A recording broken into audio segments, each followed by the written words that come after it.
Om Sahana Vavatu Sahano Bhunaktu Saha Viryam Karavavahai Tejasvi Navadhitamastu Ma Vidvishavahai. Om Shanti Shanti Shanti. May the Lord protect us both, the teacher and the taught together. May the Lord give us the results of our knowledge. May we attain vigor together. Let what we study be illuminating, invigorating. May we not cavil at each other. Om, peace, peace, peace. So we were on the last section of the Katha Upanishad, the third section of the second chapter. The Katha Upanishad has two chapters, each with 3 sections. So we are in the second chapter and the last section, third section of the second chapter. And in this section, Yama, the Lord of Death, who's been teaching the little boy Nachiketa the secret of self-knowledge, is wrapping up things. He's going to touch upon what is Brahman, the ultimate reality, which he has already revealed. What is the knowledge of Brahman? How do we get the knowledge of Brahman? And what is the result? So Brahma Jnana, Sadhana, the practices, and Phalam, results. So this is what he's going to touch upon. None of it is new. He's already talked about these in pretty good detail here and there across the Upanishad. Now just wrapping it up. It's, I shouldn't say this, but slightly anticlimactic after the last section, which was full of such wonderful, glorious mantras, which talked about the nature of the ultimate reality. But the first one, the opening mantra of this section, samsara, the samsara which we are in, is compared to this extraordinary tree, the tree motif, upside down tree, where the root is transcendent, the root is in Brahman, and the branches and leaves are down here in this world, manifest world. In a real tree, the root is down there. And of course, the root is above in Brahman. Above does not mean physically above. It means subtle or transcendent, beyond our material nature. So Brahman is the root. It's a philosophical way of saying Brahman is the karana, the cause, that which the root, as the root nourishes the tree. Similarly, Brahman is that which gives existence, and in Sanskrit and Hindi we say satta sphurti. Satta means existence. Sphurti means illumination or consciousness. So this is, Brahman gives this to this universe.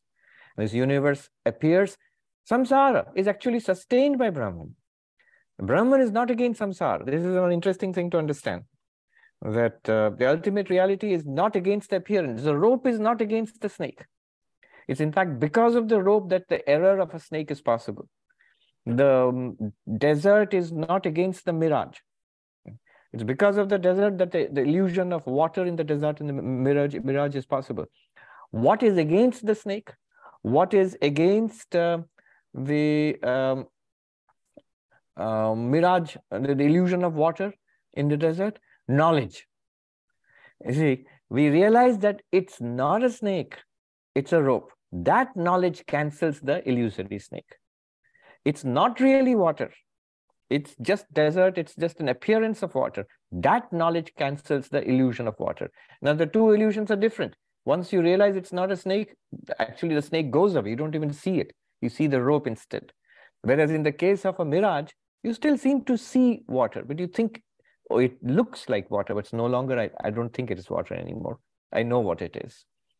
Similarly, this samsara, we are trapped, we seem to be trapped in this samsara, and Shankaracharya gives such a vivid description of samsara and how awful it really is. We saw that last time. We read through some of the commentary of Shankaracharya, where he gives sort of graphic and poetic description of the sorrows and troubles of samsara. And how do you get out of it? You get out of it by realizing the base, the ground of samsara, the reality behind samsara, which is Brahman. How do you realize it? As I am that. I am that Brahman. Once we realize that, we are free of samsara. Will it disappear like the snake? Or will it keep appearing like the mirage water? Both. If you are in samadhi, it will actually disappear.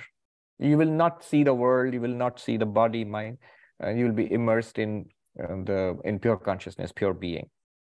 But when the senses are active, when the mind becomes active and the senses become active, and then you see the world as it is before. But the difference is this, that you no longer consider it to be real. You have found the reality. And you consider that to be an appearance of that reality. Or you see that this world is nothing but Brahman. This world is an appearance, Brahman is the reality. Or even better, the world is nothing but Brahman. Brahman alone exists. So that we realize. And that is freedom. That is freedom. Now we go on further. The second mantra. Yadidam kimcha jagat sarvam prana ejati nishritam mahad bhayam vajramudyatam ya etad viduramritaste bhavanti. All this universe that there is emerges and moves because there is the Supreme Brahman, which is like a great terror, like an uplifted thunderbolt. Those who know this become immortal.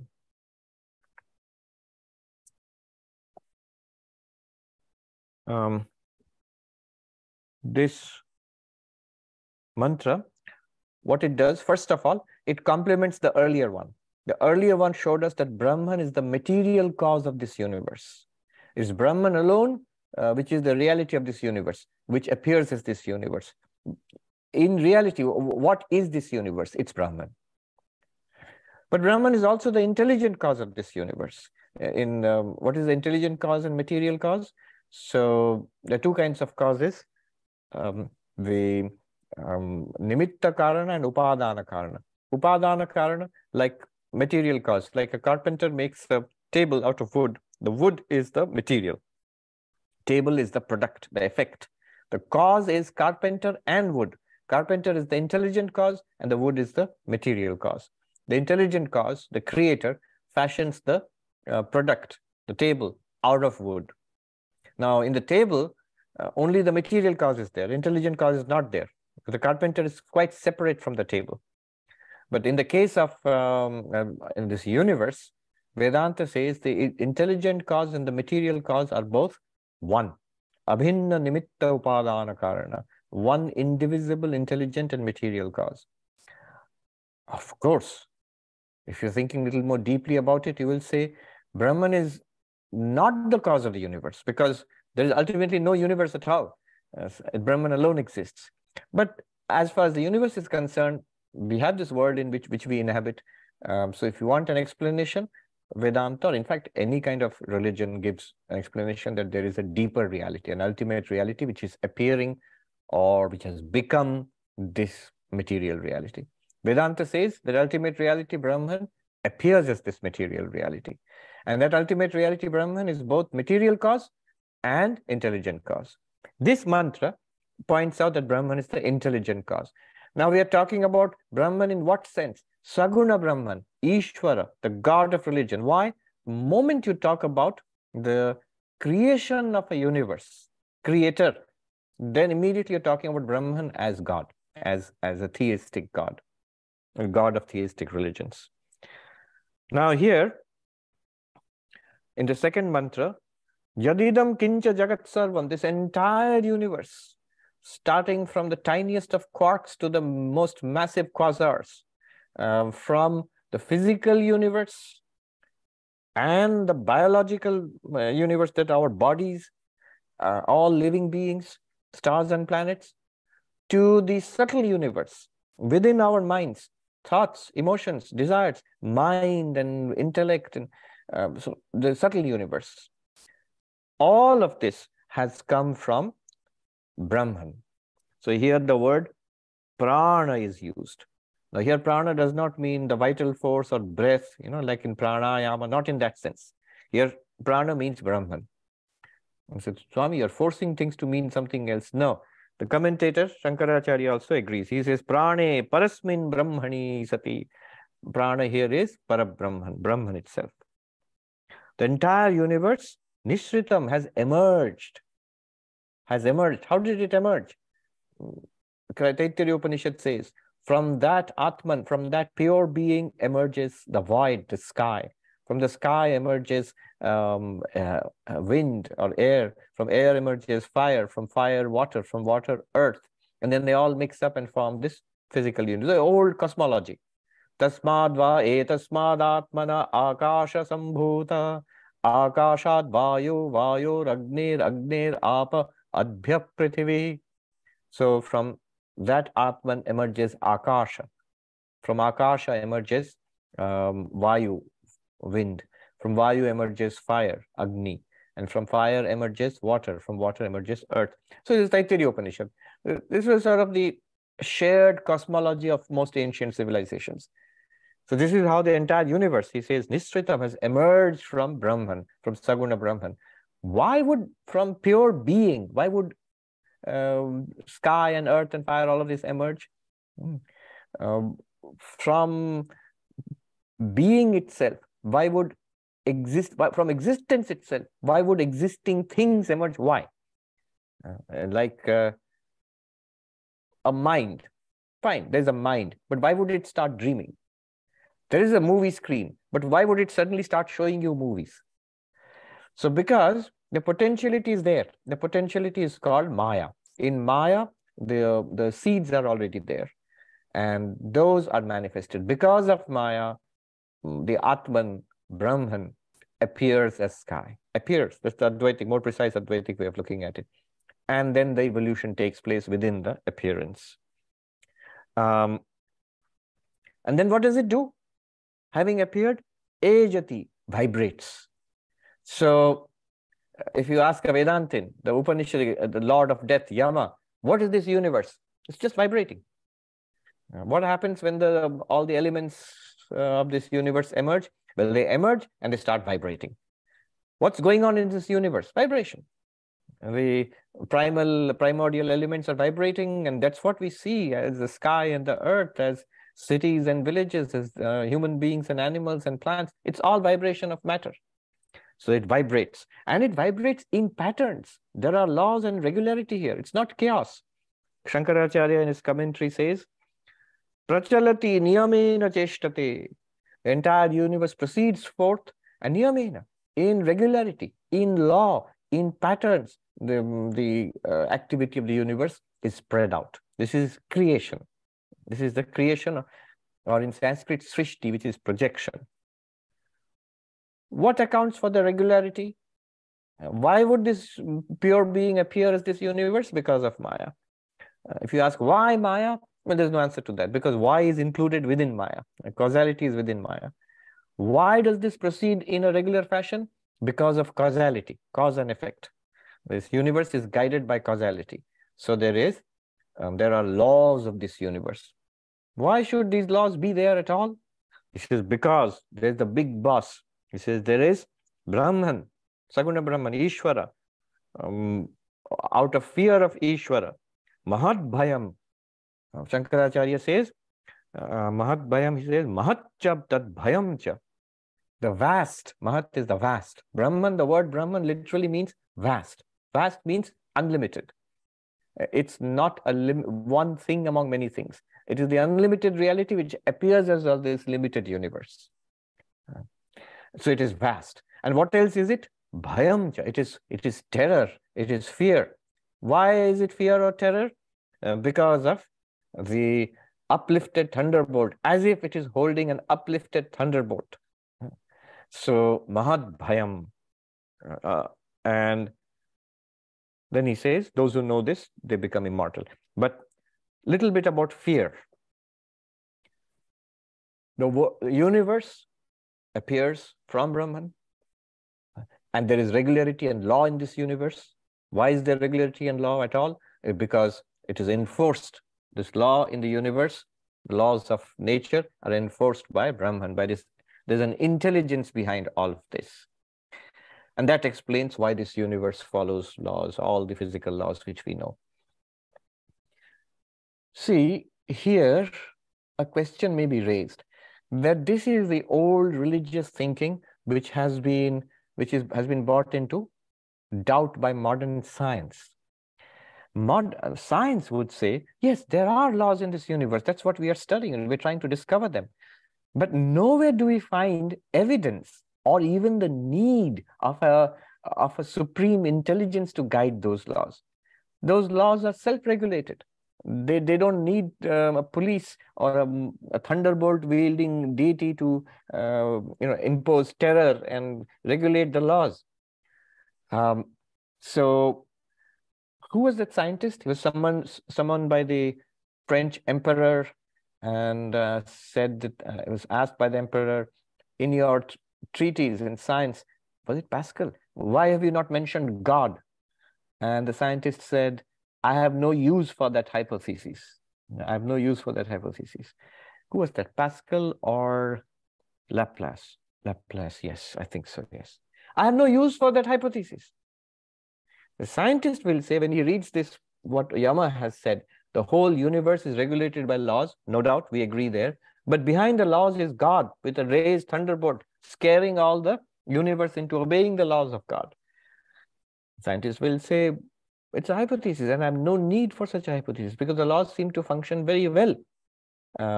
If it was otherwise, if there was any clear need for an intelligence to guide those laws, all our school textbooks would say, when they teach physics and chemistry and biology, all chapters would end with that all of this is true, but it's because God is threatening the universe with a thunderbolt. No. So that's where this idea of a lawful universe, but the laws are enforced by a deity, and also a scary deity behind everything, is not at all persuasive to modern thinkers, scientists, and philosophers. Let's look a little bit deeper into this.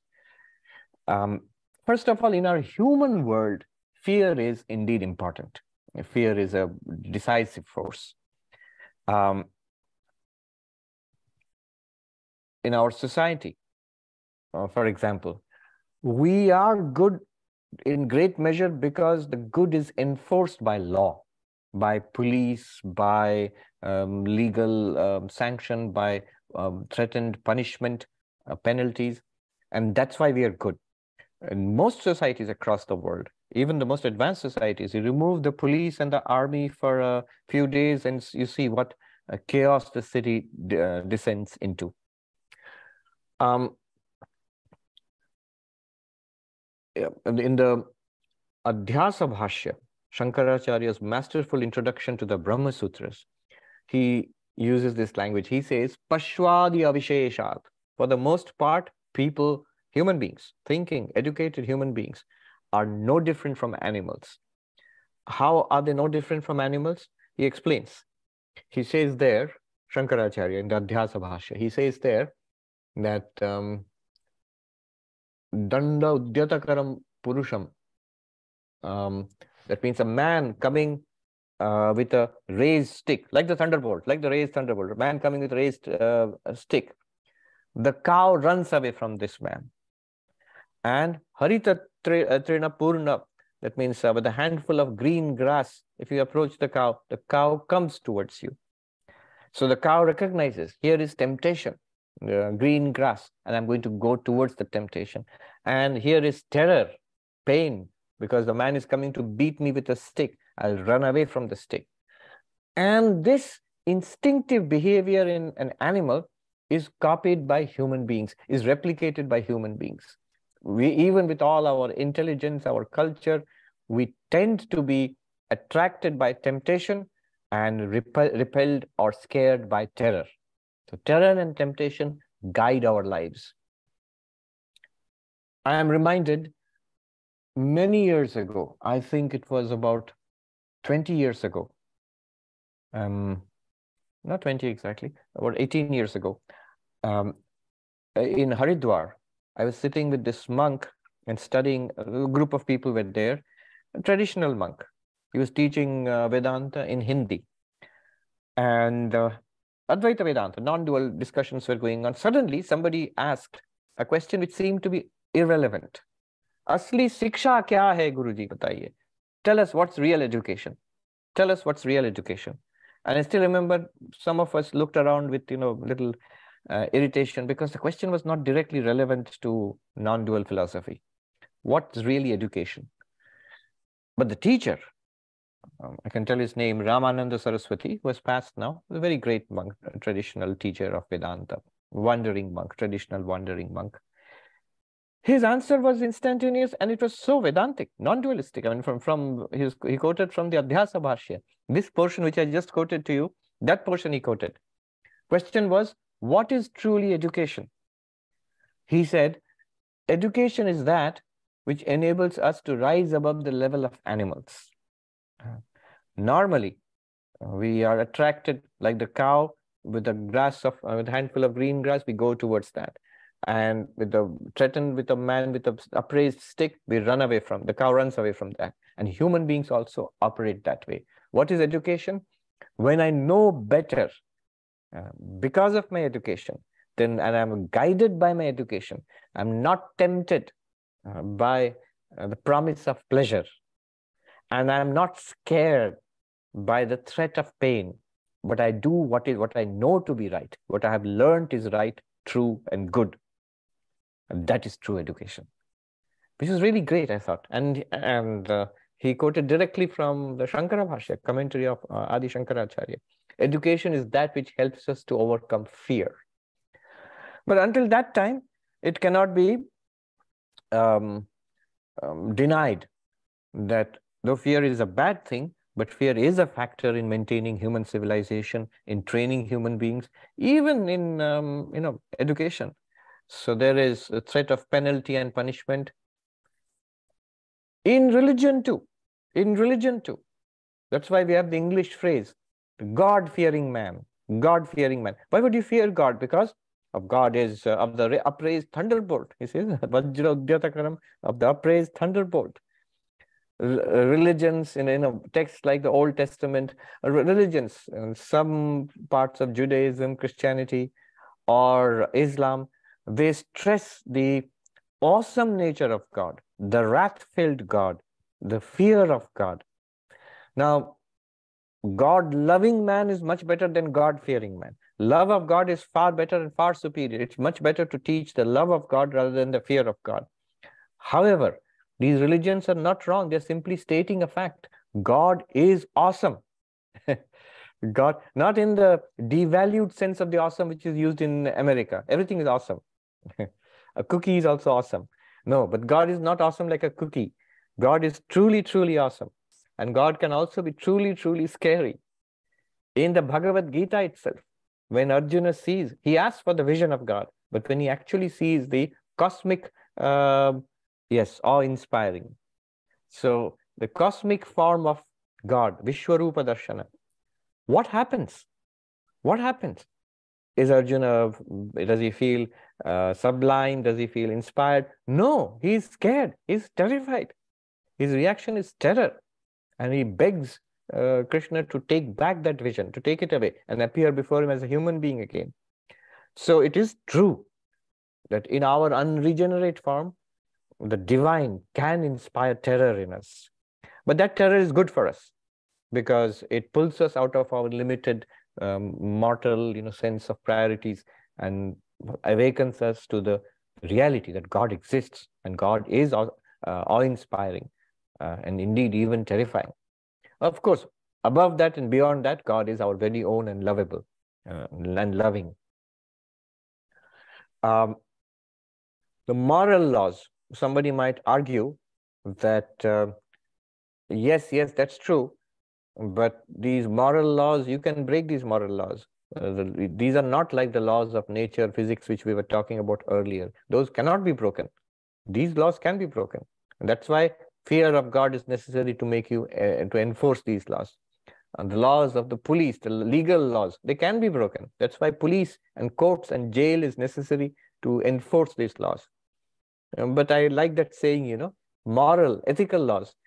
It's not that you can break these laws with impunity. Rather, we break ourselves against these laws. So by repeatedly so-called trying to violate laws of honesty, self-control, of unselfishness, we try to do that, we damage ourselves more and more. And so you cannot break moral laws, you can break yourself against these moral laws. One more thought before I go on to the next topic. But what about this universe? What about the laws of the universe? The laws by which the stars and the planets stay on their courses. Shankaracharya will talk about stars and planets staying on their courses. So is it because, as if with an upraised thunderbolt, they're being threatened? Not likely, not in that sense. However, science is not the last word on it, that these laws are self-regulating and self-promoting, self-maintaining. You don't need a thunderbolt behind them to enforce these laws. But I'm often reminded of saying, some scientists talk about it. Stephen Hawking also says, we know how to describe the universe with these mathematical equations. But then he says, but who put the fire in the equations? There's a phrase, if you Google it, you will find fire in the equations. That, yes, these laws are there, and that describes this universe. So that's a structure being described by mathematics. But why does it exist at all? Why does it exist at all? Who puts the fire in the equation? Who makes it real? So there, still the question remains. I'll leave it at that. And just that the whole question is that deity, by the fear of deity, there is an intelligence, a power controlling this universe. And that doesn't seem convincing to modern thought or scientists and philosophers today. Shankaracharya's commentary here, he says, he gives an example. Yatha vajram udyatakaram swaminam abhimukhi bhutam drishtva bhritya niyamena tat shasane vattante. Just as when the servants, they see the master with the thunderbolt upraised, and they carefully stick to their tasks because they are scared of getting a beating if they don't do their work, are punished. Tatha, just like that. Idam, then he says, Chandra, Aditya, Graha, Nakshatra, Tarakadi Lakshanam, Jagat, Sreshwaram, Niyamena Kshanam, Kshanamapi, Avishrantam Vartate. Exactly in the same way, this entire universe, full of constellations and stars and planets and suns and moons, they whirl around, on their allotted paths and tasks, because of the presence of this great deity, Ishvara, God, Saguna Brahman, as if with a raised thunderbolt. You might say it's a very gross example, primitive example. It sounds like one of those ancient slave masters, like in Egypt, you get the picture in your mind of the slaves making the pyramids and the slave master standing with the whips or sticks and the poor slaves working away day and night because of the presence of the slave master with the raised stick or the whip. Not so different today. Not so different. It's just that the slave masters have got much more subtle thunderbolts. They are now, what are they? Somebody showed me in San Francisco. Look, this is it is called, I think, Salesforce or something. A company is there with some software which will monitor minute to minute use of the time of the employees. All for good reasons. We are paying you, so your minute to minute, your activity, online activity, what you are doing, how you are spending your time, everything is monitored. What is that software? It is the upraised thunderbolt, which is controlling, as Shankaracharya says, exactly like that. They stick to their tasks moment to moment because of the upraised thunderbolt of that software. Recently, I think some company, is it Amazon or some other company, the employees complained even their bathroom time was being monitored. It was in the news. So this is more efficient than ancient slave masters with their thunderbolts and sticks and whips. This modern thunderbolt of software monitoring of your, what is it? Your at-home work. You're working at home. But then there is another group of people who are monitoring how you are working and how much time you're spending actually on your allotted task. So it's not all that different. There is an intelligence monitoring you, and in place of the old Thunderbolt, there are new software tools to monitor us. Then he says, what about Vedanta? What does Vedanta have to do with this? This sounds like old-time religion. You know, there is a God, and God created the universe, and God is monitoring everything in the universe. Fine. What do I have to do with it? Yaetad vidu amritaste bhavanti. Those who know this, that deity behind this universe, because of which the entire universe is functioning, from which the entire universe has come, and because of which the entire universe is functioning, vibrating. Those who know it, amritaste bhavanti, they go beyond death. They attain immortality. They become free of the cycle of birth and death. But how? How? What do you mean know? How will I know it? And how will that knowledge set me free from death? How will it set me free from fear and the thunderbolt? So Shankaracharya explains, Ya etad viduhu. This is the commentary of Shankaracharya. Those who know this how? Swatma pravritti sakshi bhutam ekam brahma. Swatma here, Atma means mind. Swatma pravritti. Sakshi bhutam ekam. Those who know this Brahman as the one witness of all the activities of our mind. So the mind, right now it's thinking, enjoying, hurting, remembering, forgetting, desiring, active, brilliant, dull, sleepy. All these activities of the mind, all the time, they are illumined by one consciousness. And you realize that one, but who is that one consciousness? It's you, right now it's you, isn't it? If you do the Vedantic analysis, here is the body. I am the witness of the body, I am not the body. Here is the mind. I am the witness of the mind, I am not the mind. Mind is there.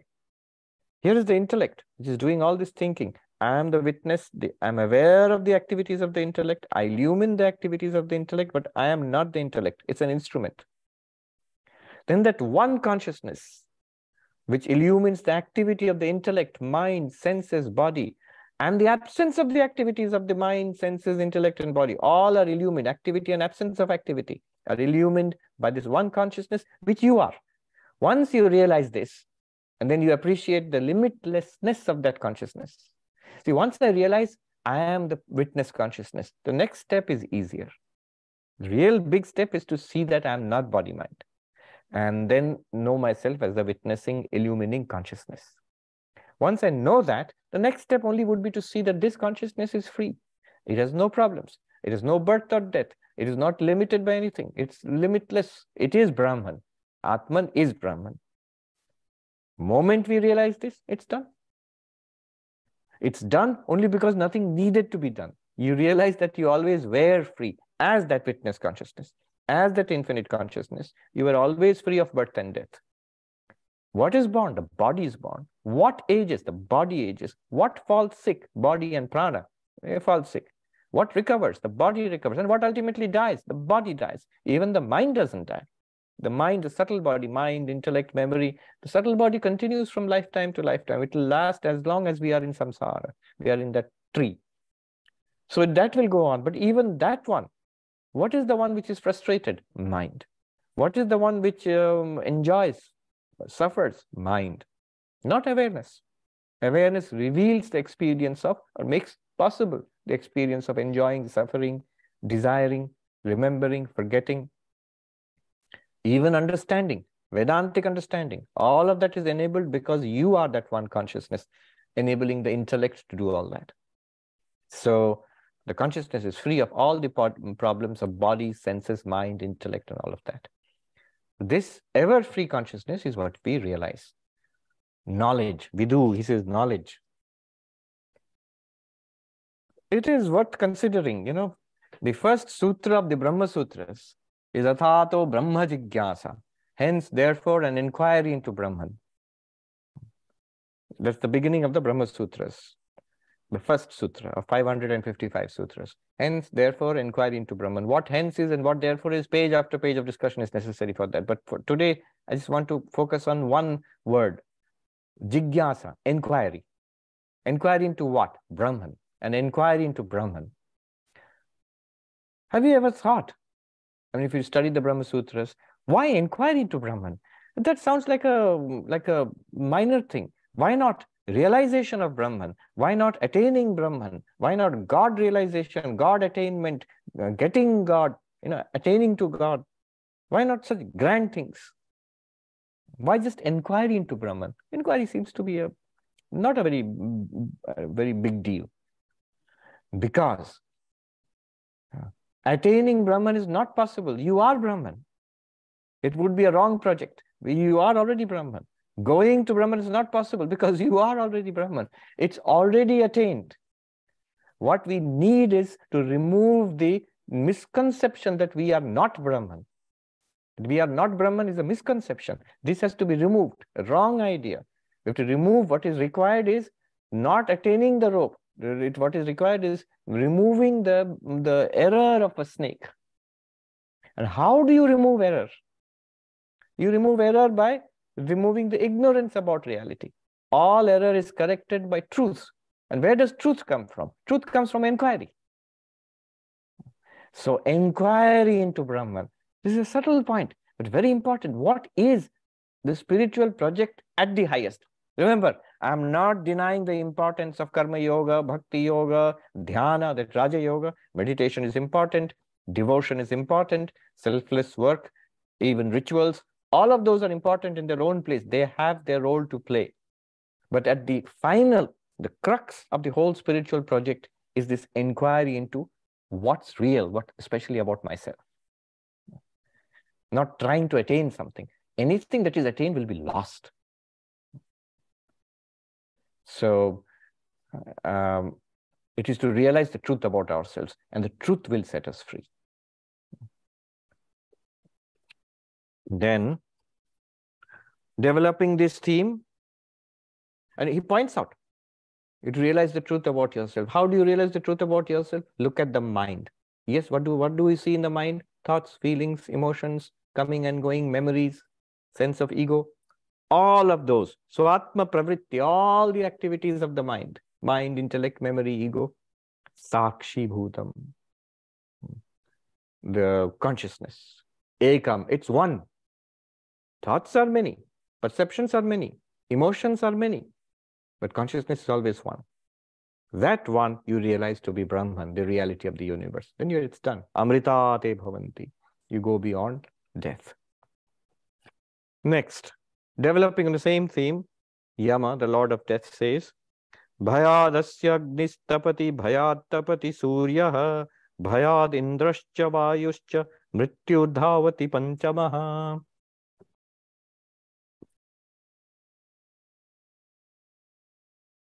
From fear of Brahman, fire burns. From fear of Brahman, shines the sun. From fear run Indra and air, and death the fifth. So the deities who are in charge of various natural phenomena, the gods with small g, they are all doing the duties. They're running this universe. But out of fear of God with capital G. Why? Because remember, upraised thunderbolt. It's sort of symbolic. Because of the presence of God, the sheer awe-inspiring presence of God, everybody's running around doing their duties tirelessly. Agnistapati, fire gives light and heat. Why? Because of fear of Brahman. Sun gives heat and light. Why? Because of fear of Brahman. Indra, the king of the gods, and Vayu, the mighty god of wind, they are all doing their functions because of fear of Brahman.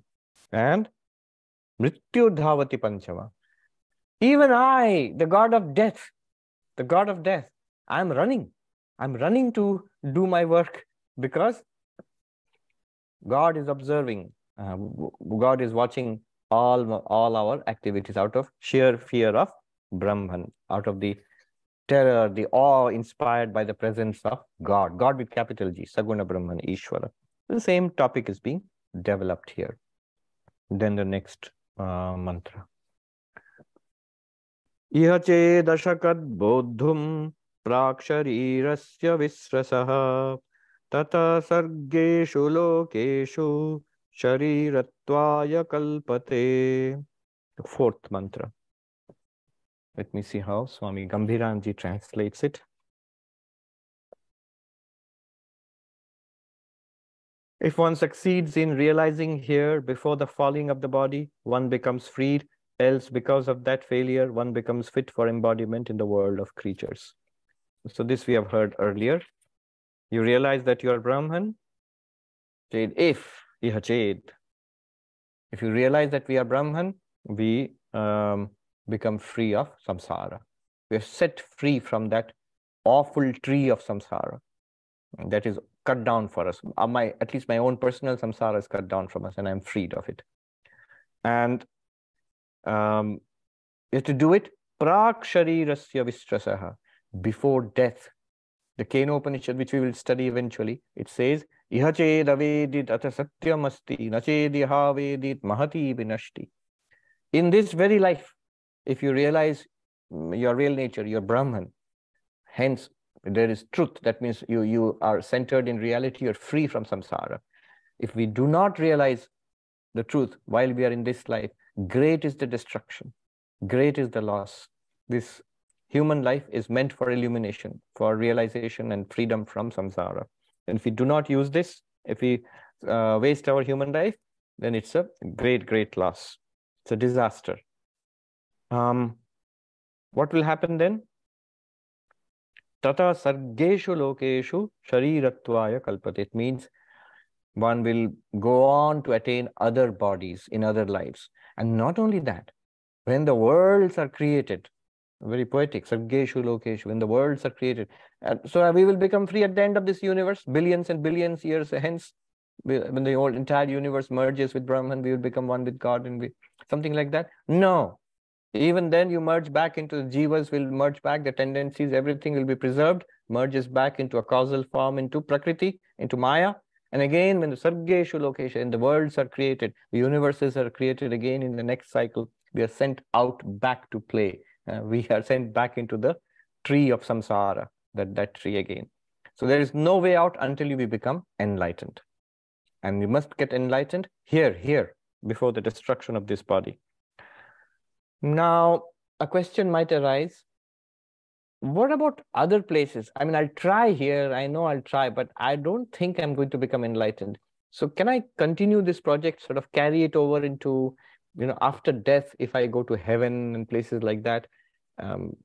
What's it like? Do we have, like teachers and Vedanta books there, and connectivity and Zoom, Wi-Fi is there or not in heaven? So can I attend the Zoom classes from there also in heaven after death? Is that possible?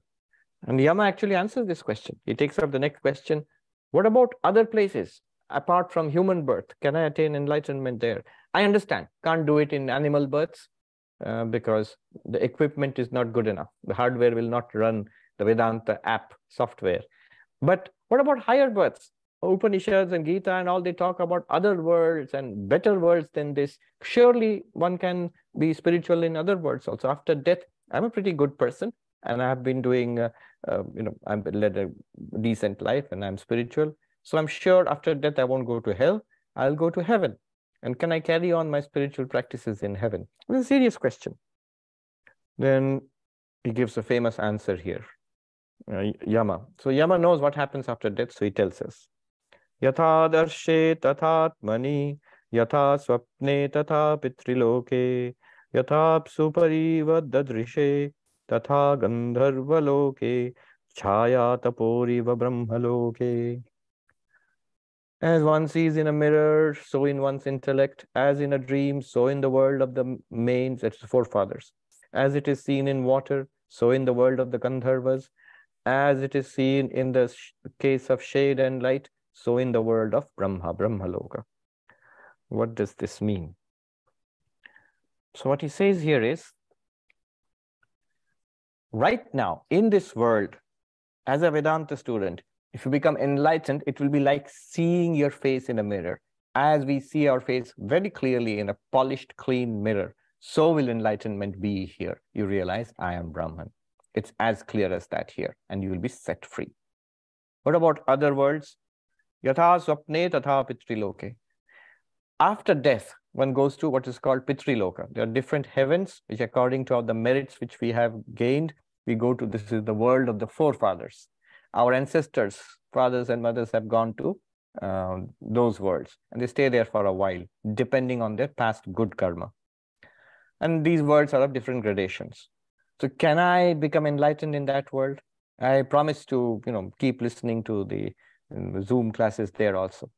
He says, unfortunately, yatha swapne. You can, but it will be like a dream, not clear. As it is vague and unstable in a dream, whatever we see. And why are things vague and unstable in a dream? Remember what a dream is constructed of.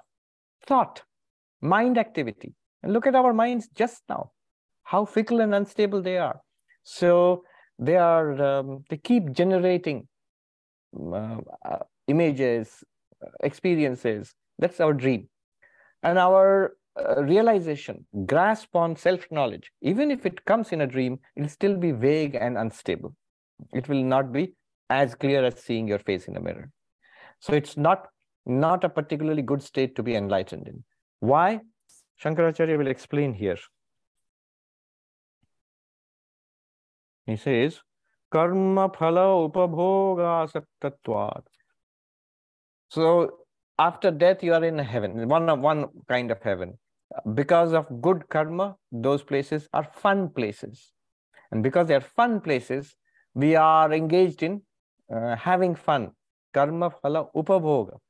Asakta, attached to the experience of the results of our past good karma. So because it's a nice place, pleasant place, things are very nice, there's really no time, and the inquiry is not sharp enough. And the results also are vague and fleeting.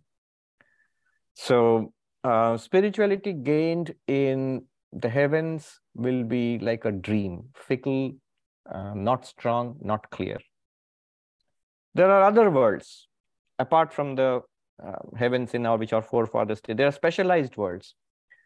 In the Taittiriya Upanishad, in other places in the Vedas, they come a whole description in, multiple layers of heavens, heaven after heaven after. 14 worlds we talk about, 7 of which are hellish and 7 are heavenly. So one of the worlds is mentioned here. Gandharva loke, tatha Gandharva loke, yatha apsu parivadadrishe. In the world of the Gandharvas, if you become spiritual, it's like seeing your Atman, realizing that I am Brahman. It's like seeing your face in moving water. Again, not clear, not clearly delineated. So what is the world of the Gandharvas? The Gandharvas are celestial musicians. So they are super cultivated, art and music and dance. This is what the Gandharvas keep doing all the time. So it's a bit like, these are not just run-of-the-mill ancestors. These are highly cultivated people who have cultivated classical music to a very high degree, like that. They have extremely high musical sense or artistic sense. So after death also, they attain to a super rarefied world of celestial artists, Gandharvas.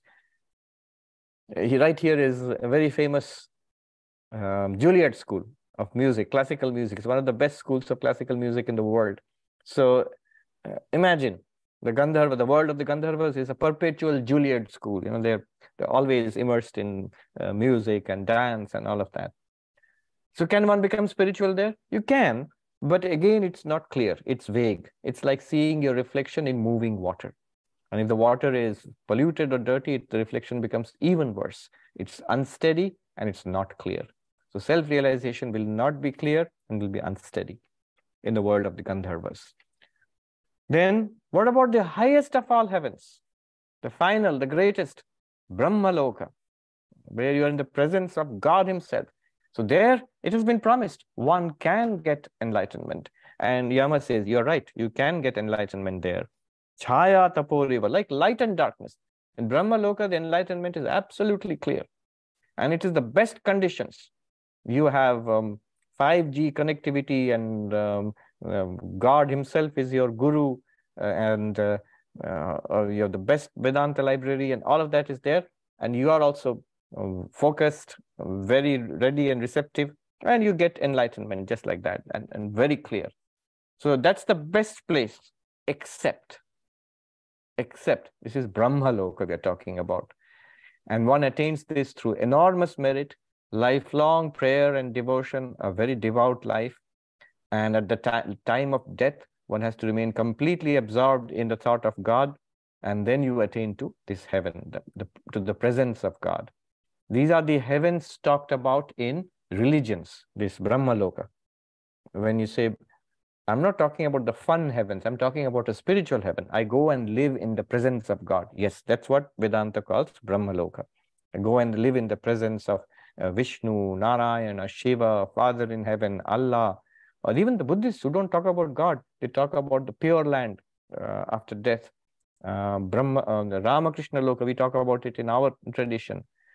So this is definitely extremely exalted.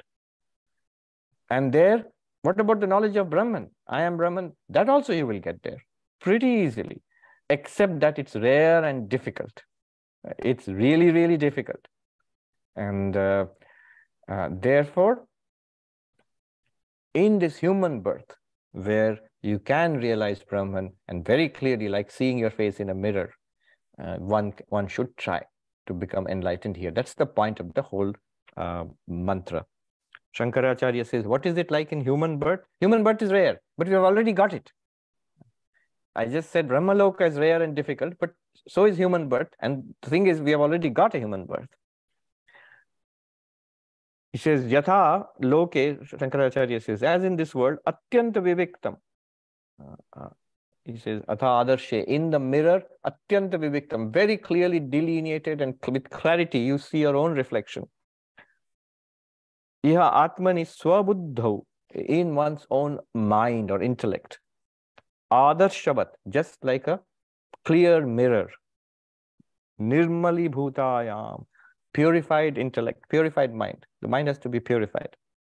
Viviktam Atmano Darshanam Bhavati, a clear realization of the self.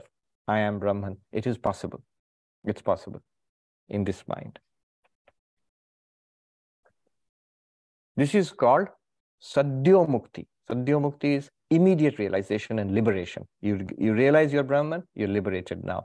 And this results in twofold liberation. One is called Jivan Mukti. As long as this body-mind apparatus continue, you are the enlightened one, embodied body-mind. From our perspective, you know you are Brahman. It doesn't matter to you whether you're embodied or not. But for us, you are the most venerated, liberated one, and the source of spiritual knowledge and blessings. So you continue like that for a while. And then this body goes away. As its prarabdha karma is over, it dies. And then it is what is called Videha Mukti. Videha Mukti, that you remain as infinite existence consciousness bliss as Brahman. Both of these are called Sadhyo Mukti, straight away, liberation here and now. If we do not attain to that, then the other kind of moksha, liberation, is called Krama Mukti, sequential liberation. I go from here, not liberated, but highly spiritual, highly devoted, by the grace of God, attain to the abode of God, the Brahma Loka. And from there, by the grace of God and attaining enlightenment, who knows when, in a far future, I become enlightened and attain freedom there. So that's the Krama Mukti, sequential liberation. And the Upanishads speak about that also. But why not now? Why not here? The Upanishads all strongly recommend here, now. Iha, he says, Iha che, if only in this life, here itself, become enlightened. Brahman is available here. You are Brahman. Shankaracharya, he says, Brahma Loka, you can get it. He says, such a dushprapa, atyanta vishishta karma jnana sadhyatvat. It's really difficult. And it requires very specialized karma jnana. Karma means ritualistic life of Vedic ritualistic performances, strictly done, pure life. Jnana here means meditation, upasana, a holy life of service and meditation, let's put it in a very general term, then only one is, and again, of course, by the grace of God. Tasmat, therefore, what's the upshot of it all? What's the point of it all? Atma darshanaya ihaiva yatna kartabhya. Try here itself. Atma darshanaya, for realization of the self. Ihaiva, work hard here itself. All right. I won't go to the next mantra because he will again summarize the technique for self-realization in the next mantra. But let's just take a look at the comments. Sri Ram says, world is an appearance and it is the ultimate anubhav upon realization. World is Brahman is an intermediate teaching to appease sadhakas. No, no, no. The other way around. Brahman is the only reality that is the ultimate realization. World is an appearance. It's false. It's mithya. Is an intermediate teaching in order to help us to realize realize Brahman. Why? If you say world is an appearance and that's the ultimate anubhava experience. No, it's not like saying, it's not like the snake is false, is the ultimate realization. No, snake is false, is the teaching given to us to make us realize the rope is real. What are we left with? We are left with a real rope. We are not left with a false snake at the end of our inquiry. Similarly, at our end of our Vedantic inquiry, we are left with Brahman, I am Brahman, not with a false word. Not only that, after realization that, that I am Brahman, you can even say the world is real. That's the amazing thing. Ramana Maharshi says that who can say that the world is real? He says only the enlightened one can say the world is real. That is surprising for us because we think it's ignorant people, worldly people who say the world is real. Worldly people don't even know what the world is. They have no idea of the ultimate reality and it's like living in a dream, it's like a sleepwalking. When you snap out of it, you realize the world is an appearance and there is an underlying reality which is Brahman. And then you transcend that also. And then only Brahman is there. So whatever you think as the world is nothing but Brahman, and Brahman is real. In that sense, the world is also real as Brahman. After all, what is the essence of Advaita Vedanta? Brahma Satyam, Jagat Mithya, Jiva Brahmaiva Napara. Brahman is real, the world is an appearance, and you, the sentient being, you are none other than Brahman. In that sense, the world is also none other than Brahman. But that teaching in the beginning, that the world is none other than Brahman, the world is real, is not helpful. It helps to realize that the world is an appearance and there is an underlying reality which is Brahman and I am that. After that, the world will continue to appear. You will see it as Brahman. And you can say happily it's real. Brahman alone exists. That is the Vijnana of Sri Ramakrishna. He talks about it. After, when Sri Ramakrishna was asked, is the world false? He says, no, why should the world be false? That, he doesn't say the world is real. He says that is a stage in Vedantic inquiry, in Advaitic inquiry. So it's a stage. Falsity of the world is a stage in Advaitic inquiry to make you realize the truth. What does this stage do? What purpose does the teaching of the falsity of the world serve? It serves two purposes. One, to take our mind away from the world, from people and objects in the world, from our mind also. Subtle desires and frustrations and cravings, our attention is taken away from that. If it's an appearance, if it's false, why am I chasing this? Or why am I being bothered by it at all? I'm not bothered by, or not neither do I chase something I see in a movie, right? So it develops vairagya, develops dispassion. Vairagya or dispassion is very important for Advaita Vedanta, a primary condition. So the teaching of the falsity of the world immediately develops vairagya if we grasp that teaching. But a deeper meaning of the teaching of falsity of the world is there, much deeper meaning. What does falsity of X mean? It means that something is not X, it's actually Y. What does the teaching that you're seeing a snake? Yes. Well, the snake is false. The reality is a rope. The one might ask, the snake is false. The reality is a rope. Where is the real rope? The moment you say snake is false, what does it mean? It's not really a snake. It's really a rope. Where is the real rope? There itself, where you're seeing the snake. Why? Because it's a false snake. Really, it's a rope. Similarly, if I say world is an appearance, then what does it mean? Then what's real? Brahman is real. Okay, where is this real Brahman? Those who say world is real in itself, they'll have to say Brahman is in heaven, somewhere else. But Advaita Vedanta points out that reality which you are experiencing as the world is, really speaking, it is Brahman. Here itself. Look around you. What appears to you in form, in sound, in smell, in taste and touch, in thought and emotion, all of which we are relating as if it's the world, it should be recognized here itself is Brahman. You are immersed in the ocean of Brahman. There's an ancient text, Paramartha Sar, where Patanjali is actually teaching. Patanjali or Kapila? Kapila, I think, is teaching. Very ancient text. It starts with this verse which says, the condition of sentient beings is so pitiable. They are immersed in the ocean of nectar. They do not see it. They are chasing the water of a mirage for quenching their thirst. So you are immersed in the water which will quench your thirst. You don't see it. But what you are seeing is the water of a mirage, that tree of samsara. And we're chasing it continuously because that's what we are seeing. There no water is there.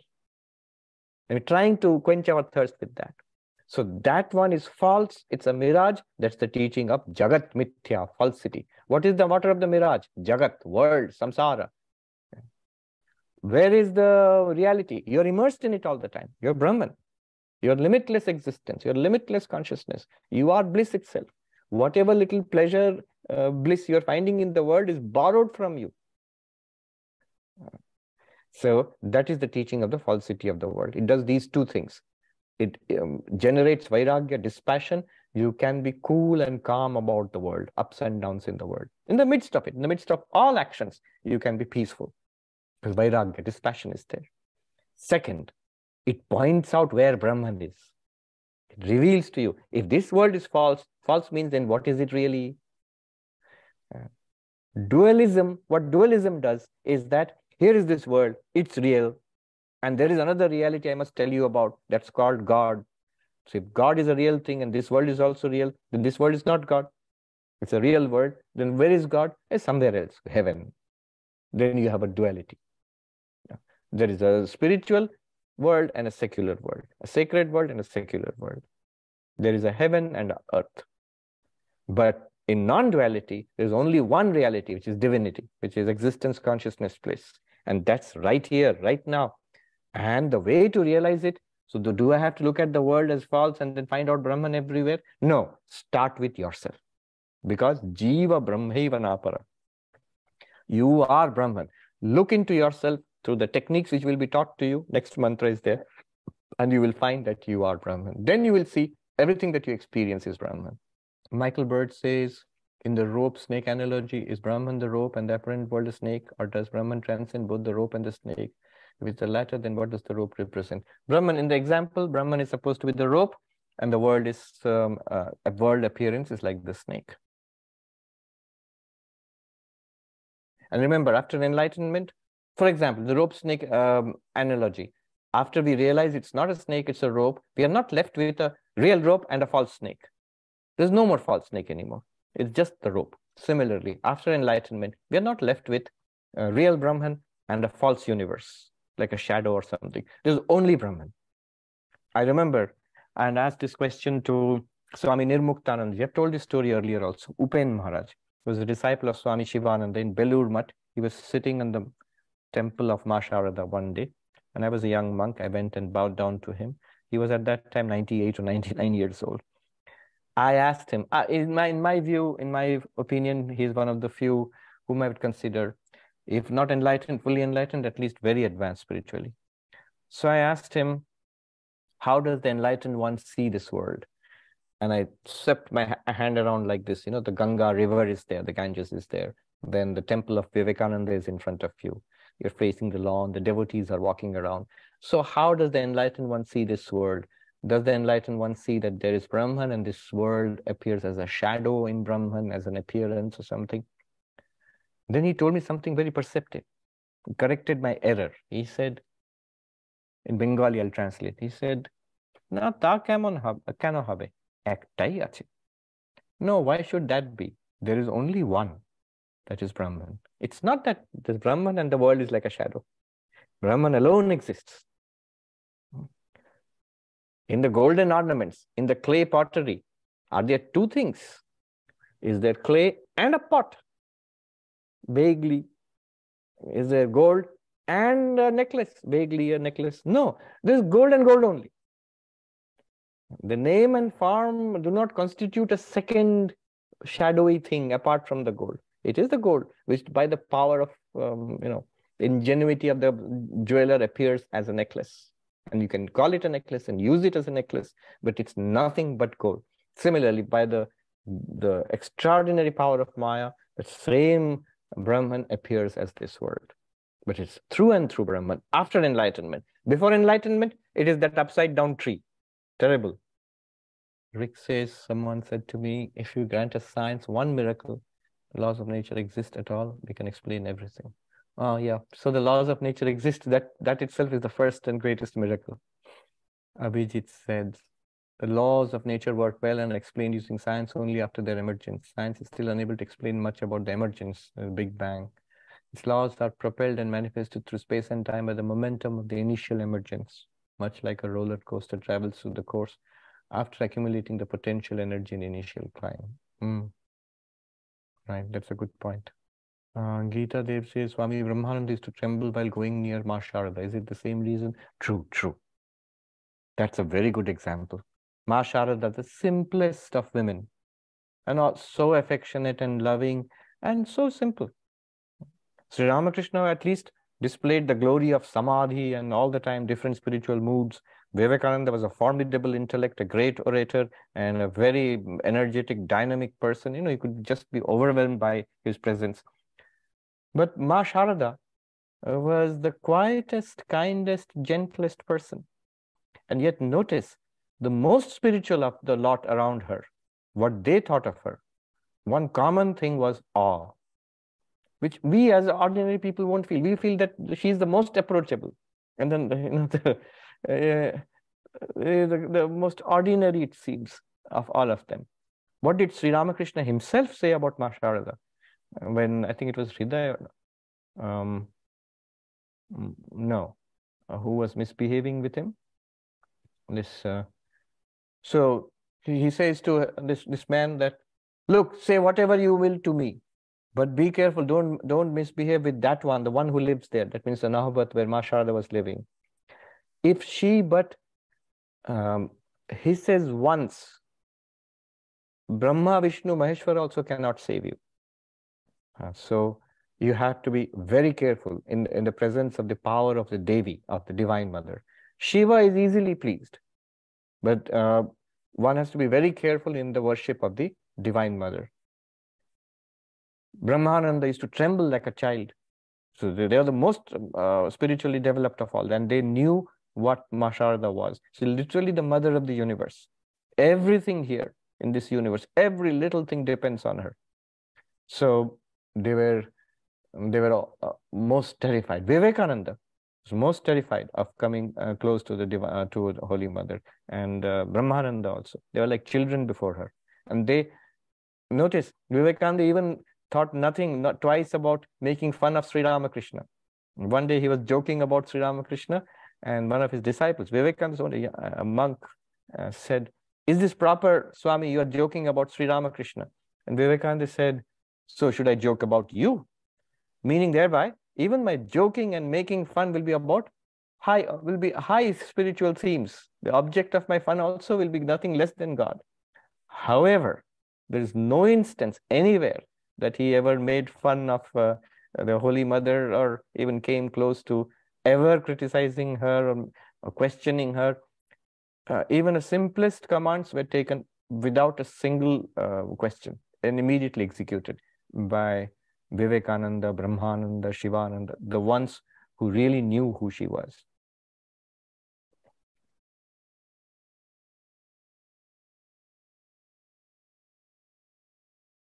Bhargava says, makes more sense or comfortable if we replace the word fear and terror with power. Yes, Abhijit. Since we are discussing Brahma Sutras, we have heard so much about the importance of Adhyasa Bhashya from you. Is it possible to cover only the Adhyasa Bhashya after finishing Katha Upanishad before we start the next Upanishad? Think about it. We'll keep this class for Upanishads, but we might have a special class for Adhyasa Bhashya. If you're interested, we can do that separately. It's just really worth doing. It's a masterpiece. Rick. There's a verse, certainly all fear is born of duality. How would you compare the use of fear in the case? Yes. Dvitiyadvai bhayam bhavati. Taittiriya Upanishad says, from, I think it's Taittiriya. Yatra udaram antaram kurite tasya bhayam bhavati. This is definitely Taittiriya Upanishad. Whoever sees the slightest difference, for that one, there is fear. If there is even the slightest existence of the other, there is fear. And that is primal. So how does this compare with this verse? It actually is very compatible, because the moment we realize I am Brahman, then the fear is gone out forever. As long as Brahman is the other, there will be fear. And that fear need not be a bad thing. It can start as the fear of God, the awe of God. It's much better to be afraid of God than to be afraid of the universe. Fear of God. Then it goes into, the continuous feeling of the presence, the awesome presence, the power of God. Then closer, God is like a parent. Then closer, God is like a master. Well, first, God is like a master, I'm the servant. Then closer, God is like the parent, I'm the child. Or God is like a friend, I'm a friend of God. Then God is like a parent, I'm the child, and so on. And towards the end, God is like the child and I am the parent. You see how much closer, at every step you're coming closer and closer, and less fear, and fear goes away completely. Does the bhakta attain, only the bhakta attain Brahmaloka? Anybody who's led this life of meditative and ritualistic life, karma, upasana, they will attain Brahmaloka, who have done it very seriously. But these people are also very devotional. And the devotees of God will also attain Brahmaloka. Priya says, what does the Sanskrit word sadhya and sadhya mukti mean? Sadhya means immediate, straight away, right here. Mukti, right here. Sangeeta says, the magician, Thakur said, the magician alone is real, his magic show is unreal. Yes, Brahman alone is real, the magic show of Brahman is the universe, the world. So how does this work now with saying that the world too is real? In that sense that there's no more magic show. The example has to be changed now. Brahman alone exists, the magician alone exists. In that sense alone, the magic show is real. That is, it's nothing other than the magician. As even when one discovers the magician, the magic still cannot be termed real ultimately, right? Yes, that's true. You have to abandon that example. You have to see that Brahman alone exists. Brahman alone exists, but isn't Lesha Vidya necessary? Lesha Vidya is that little bit of ignorance which we sort of, we say that must remain over, because of which the body of the Jivan Mukta continues. So this is something, this is a post-Shankara development. But the question always arises, if ignorance is removed, enlightenment is achieved, you realize you're Brahman, why would you still continue as this human being? Why wouldn't everything disappear and you remain as infinite existence, consciousness, bliss? And they will say that no, because though all the ignorance is removed and you realize everything is Brahman, a little bit remains which propels this body forward until the prarabdha karma is exhausted. So that's one theory. Yes, Nobel Prize given to physicists who used quantum mechanics, quantum physics to show the world is not real as it appears. Yeah, a lot of cutting edge physics, it sounds a lot like Vedanta. I asked, what's his name? Brian Greene, the cosmologist here at Columbia University, who wrote that Elegant Universe, made into a very beautiful PBS documentary. He was launching his latest book, Until the End of Time, which is more metaphysics than physics, I think. So I asked him about Vedantic conclusions, the Sankhya and cosmology, and the latest developments in physics. And he said, what you have in Sankhya or Vedanta is not science, but it's like a poetic rendering of the same truths. It seems to be the same thing, but put poetically. Shiva Priya says everything is in Brahman, happening, reflecting in Brahman, hence it's only Brahman, it's the cause, reason of the universe. It's real or Brahman. Good. Om Shanti Shanti Shanti Harihi Om Tat Sat Shri Ramakrishna Arpanamastu.